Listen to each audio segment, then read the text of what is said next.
нема 2-3 години да не поминат, а ние да не се соочуваме со сериозни проблеми како гранка. Што од причини кои се карактеристични за внатрешните системски решенија, што од вакви закани кои што доаѓаат од надвор. За прв пат, после кризниве 10 години од 2008, пазарот меѓународен покажа знаци за заживување и се понадевавме дека ќе се отвори нека посветла перспектива за нашава индустрија. За жал, за многу кратко време се соочивме со најсериозни закани од незиното обстојување во независна Македонија. Сме имале ситуации кога сме биле соочени со обвинувања за дампинг, одредени производи биле под антидампишка истрага и така натаму, но никогаш целата гранка не била доведена пред вакви тешки искушенија како што тоа се случи неодамна кога Department of Commerce на американската влада ги воведе протекционистичките мерки, односно воведе увозни царини за челикот 25% и за алуминиумот 10%. Овие мерки сами по себе можда и немаат такво силно влијание врз македонската челична индустрија, но заради тоа што со своите незначителни продажби, Макстил има некои 12.400 тони што продава во Америка, ФЗЦ е во најава нешто да продава и не сме апсолутно никаква закана за стабилноста на американскиот пазар и за воведување посебна царинска заштита. Значи, за да биде сликата појасна, Соединетите американски држави имаат увоз во последниве неколку години, 2016 30,1 милион метрички тони, 2015 35, 2014 40. И 2006 таа добрата година предкризна, толку биле 40 милиони тони. Ако земете 12.400 во 40 милиони тони е четврта децимала. Значи, апсолутно никаква причина Македонија не може да биде за некаква обвинување, за некаква дестабилизација на пазар. На американскиот пазар, колку за ваша информација, извезуваат 110 земји, од кои што првите 10 учествуваат со 81% во вкупниот увоз на челични производи на американскиот пазар. Тука прва е Канада со 17%, Бразил со 13%, Јужна Кореја со 12%, Мексико со 9%, Турција со 7%, Јапонија 7%, Русија 6%, Германија 4%, Тајван 3%, Виетнам 3%. Во тој увоз валаните производи, овие flat products што ги викаат, учествува со 41%, долгите производи, тоа бетонско железо, шипки, винкли и така натаму учествуваат со 23%, а остатокот отпаѓа на цевки, полуготови производи и специјални челици. Значи, валаните производи се карактеристични за доминираат во нашата извозна структура, така да на американскиот пазар тие се таа носечка ставка во увозот. И точно е дека трговскиот дефицит кај челикот во Америка се одржува од 2009 година. И дека растот на увозот е поголем од што е растот на увозот кај Германија и Јужна Кореја, вторите по големина увознички земји за челик. Но ние, како што сакам уште еднаш да истакнам, апсолутно немаме никакво влијание за да бидеме погодени со ваквите протекционистички мерки и санкции што ги воведе американската индустрија. И ова се главните аргументи за нашата економска дипломатија, американската администрација да не го истура гневот на нас заради овие увози што се прават на незиниот пазар и да побара наше иземање од донесените мерки. Ова дотолку повеќе што Канада и Мексико уште при воведувањето на мерките беа иземени, а дополнително временно се иземени и Европската унија, Бразил, Аргентина и Австралија. Значи, има примери на иземање од мерките и тука е, јас мислам, врската на нашата економска дипломатија пред американските власти да побара иземање на Македонија. Значи, уште при воведувањето на царините, Канада и Мексико беа иземени. Добро, тука има некој објаснување во регионалната интеграција нафта, North American Free Trade Area, се овие две земји, но дополнително уште 4 земји од овие првиве 10 што се главните извозници на американскиот пазар се изземени. Бидејќи постои постапка за изземање, мислам дека е тука обврската на нашата економска дипломатија да ги превземе сите потребни чекори да направи обид да бидеме изземени од овие мерки. Ова е што се однесува за ограничувањето на пласманот на нашите производи на американскиот пазар. Само по себе, како што ви реков, ова е и не е толку страшно. 12.400 тона се некои 6-7 милиони долари извоз, не дека се малку за компанија како Макстил, но дека ќе ја доведат судбината на овој капацитет во прашање, нема да ја доведат. Но мерките што ги воведе американската дипломатија, ова и американската администрација, произведува контрареакција на Европската унија. Значи, тие сами по себе можеби не се најстрашниот момент, но најстрашното е што Европа превзема контрамерки. Иако мерките што ги воведе Европската унија директно не ги поврзуваат со овој момент што се случува во Америка, очигледно е дека е поврзаноста многу тесна на тие мерки. Значи, Европската комисија и нејзината DG Trade, тоа директоратот за трговија што е, Министерството за трговија, со објавувањето во нивното официјално гласило воведе заштита од увоз од трети земји на челик. После воведувањето на мерките на Америка, значи Европската унија воведе контрамерки, објави мерки за заштита од увоз од трети земји на челични производи и забрана за извоз на старо железо. Тука веќе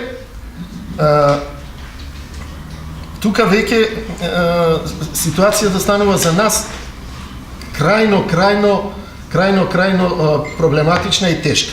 Значи, во случајов не се проблематизира потеклото на челикот, како што сме имале ситуации порано, кога заради увоз на челичен полуфабрикат од Русија од Украина, Европската администрација воведуваше истраги дали е тоа некаков бајпас на руски и украински челик со една обична преработка во македонскава челична индустрија, да се пласираат на европскиот пазар, значи тука не се доведува во прашање потеклото.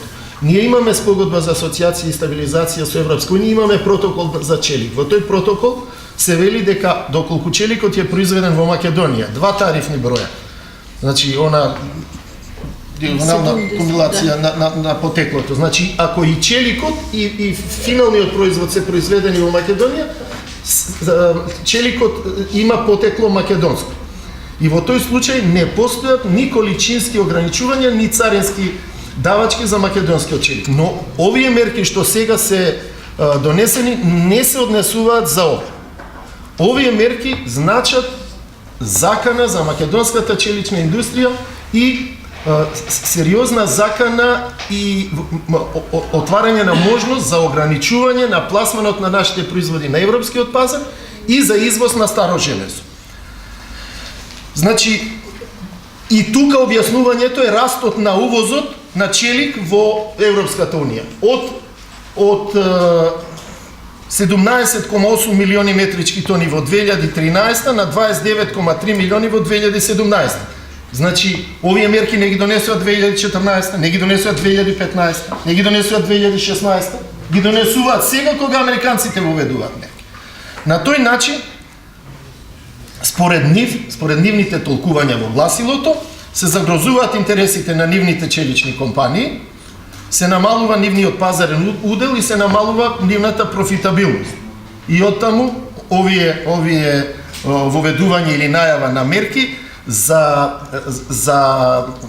истрага која де факто подразбира некакво обвинување дека извозниците на европскиот пазар, кои што го зголемуваат својот извоз во годините 13, 14, 15, 16, ги рушат пазарните принципи и не продаваат по нормални пазарни цени.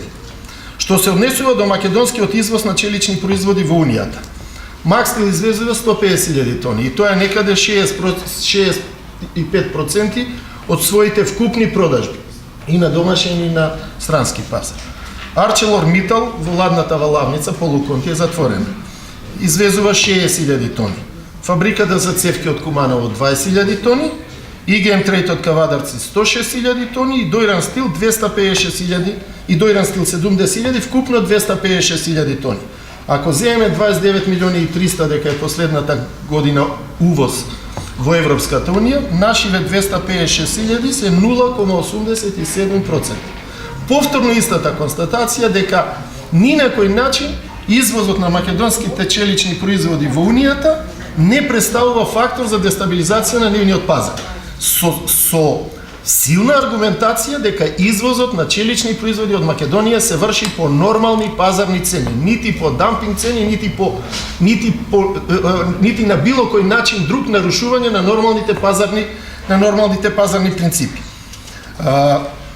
Во увезените количини на Унијата, скоро 80% исто како и во Америка се валани flat products и тука Кина е 25%, Русија е 13%, Јужна Кореја е 13%, Украина е 11%, Индија 9%, Турција 7%.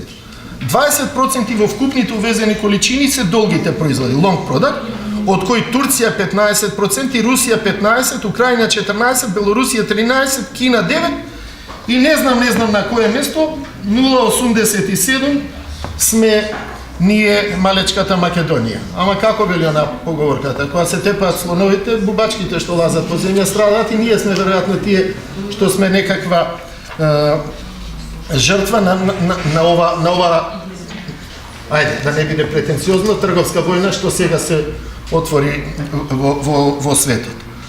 Најавата за извоз на старо железо од Унијата најмногу го погодја Макстил, бидејќи 2/3 од своите репропотреби тој ги задоволува од Бугарија. Тоа се некаде 226.000 тона. И тука, заради тоа што Србија воведе еден неразумен ограничувачки, едно неразумно ограничувачко објаснување за извоз на старо железо од Србија, повикувајќи се на некоја бриселска спогодба, на некоја бриселска конвенција, кај што вели дека старото железо е опасен отпад и не смее да се транспортира низ територија на Србија, него треба да се рециклира таму на местото. Таму отворија една нова електропечка во Сремска Митровица и веројатно интересот е да не се дозволува извоз, иако според важечките еколошки регулативи со кои што е хармонизирана и нашата и нивната, старото железо има третман на секундарна суровина, не е опасен отпад и нема причина да биде ограничување за негов пласман во Македонија. Макстил, значи 2/3, други челични индустрии не користат старо железо. 2/3 од својот увоз Бугарија, Унија значи, и некаде 20% Србија, кој што исто така е ограничување, и во моментов од за нас необјасниви причини на такви тешки ветувања и интервенции, Министерството за екологија повторно го проблематизира издавањето на согласностите за нешто да увеземе во ова меѓувреме. Македонија се наоѓа во ситуација да бара помош да биде изземена од овие мерки на европската администрација. Ние направивме во петокот седница на Сдруженијето, ги разгледавме овие сериозни закани што доаѓаат и од Америка и од Унијата. Беа присутни представници на Министерството за надворешни работи, секторот за економска дипломатија, беа присутни од секторот за евроинтеграција, за европски прашања се вика тој, беа присутни представници од кабинетот на подпредседателот на владата Андјушев и од кабинетот на премиерот. Они веќе во меѓувреме, мислам, ние претходно и направивме едно известување до нив и одржавме со нив директни состаноци, одржале на ниво на овие 4 министерства. За нас големо изненадување, Министерството за економија ни на тој, ни на овој нашиот состанок не присуствуваше, иако беа уредно поканети, иако им беше кажано на сериозноста на проблемот. Значи да ги превземат потребните чекори што треба нашата економска дипломатија да ги направи во ова меѓувреме. Ние сега согласно оваа регулатива, имаме обврска. Ние како компании, бидејќи се веќе објавени мерките и во тие мерки е предвидено да се пополнат одредени прашалници кои што треба да покажат дека ние продаваме по нормални пазарни услови. Рокот е многу краток, 21 ден. Ние како компании треба тоа да си го одработиме. Но во исто време, нашава економска дипломатија треба сериозно да укаже на рефлексиите, на последиците од овие царински заштити што ги воведува Унијата за развојот на целата национална економија. Имајќи предвид влијанието на оваа индустрија врз вкупните економски состојби во Македонија, врз вкупните економски показатели, врз вкупниот увоз и врз производството во поврзаните индустрии со кои што оваа индустрија развива силни репродукцијски поврзаности.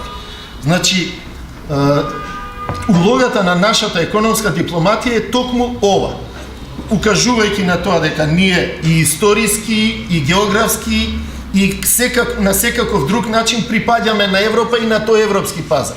Ние не можеме да ги пренасочуваме нашите комерцијални токови ни во Африка, ни во далечниот исток, ни не знам каде на друго место.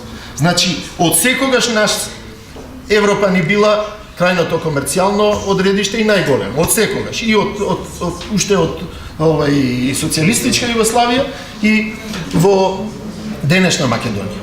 Значи, тоа што ние треба да го одработиме, ќе си го одработиме сами или ќе ангажираме експерти на дворешни адвокатски канцеларии кои што се верзирани ваков тип на одбрана на засегнати компании, но она што уште повеќе треба да го направи нашата економска, па и политичка дипломатија, имајќи предвид дека ние сепак во овој момент сме во некаква фаза на политичка стабилизација, Европа дава голема поддршка, Америка исто така, и сега, ако Европа дава и грантови и не знам какви други помошти, нелогично е ова што треба самите да си го сработиме во земјата да ни биде ускратено како можност. Ова е тоа што сакаме да го споделиме со вас. Ова е многу сериозно прашање. Пред нашите државни органи стојат сега во моментов многу сериозни обврски и за нас би било од огромна помош да ние заеднички, координирано со нив настапуваме. Тие во делот на политичката и економска дипломатија, ние во делот на подготовка за одбрана од овие мерки за заштита што ги воведе и што ги објави во официјалното гласило Европската Унија. Од тие причини го споделуваме ова со вас, да и вие дадете гласност на овој проблем, заради тоа што рефлексиите може да бидат погубни за овие кревки економски состојби кои што Македонија ги живее во овој момент во оваа година.